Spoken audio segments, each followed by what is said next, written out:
নমস্কার বন্ধুরা, সুভদ্রা রান্নাঘর থেকে আজকে তোমাদেরকে দেখাবো। দেখো, মোচার বউ বড়া। আমরা যে ভেতরের অংশটা থাকে মোচা ছাড়িয়ে ছাড়িয়ে ছোট্ট পাড়া, সেইটাকে আমরা কি বলি? বউ বলি, মোচা বউ বলি। সেটাকে আমরা চার ফালা করে সেদ্ধ করে নিয়ে ভাজা বানাই, মানে বড়া বানাই, কেউ পকোড়া বলে।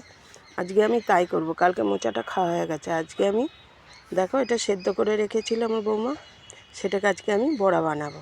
চলো, কড়াইটা বসিয়ে দিয়েছি, কড়াইটা গরমও হয়ে গেছে, তেল দিয়ে দিচ্ছি।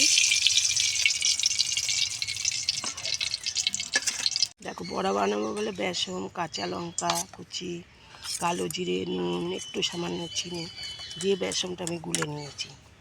এবার এটা পকোড়াটা বসাবো। দেখো, ছোট ছোট করে দেব, আর এই দেখো কড়াইয়ের মধ্যে বসাবো। আবার বড় করেও দিই। দেখো, এক ফুট হয়ে গেছে, আমি এবার আরেকটু দিয়ে দেবো। ঠিক আছে, কাঠের উনুনে রান্না করছি তো খুব ভালো হয়, গ্যাসে পুড়ে যায়, একটু এদিক থেকে ওদিক হলেই পুড়ে যাবে।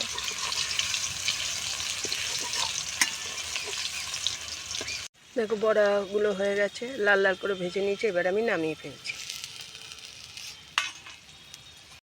দেখো, আমি মোচার বউ বড়া হয়ে গেছে, কি মোচার পকোড়া হয়ে গেছে। তোমরা এইভাবে করে দেখবে, খুব সিম্পল রান্না, খেতে খুব টেস্টি। টাটা।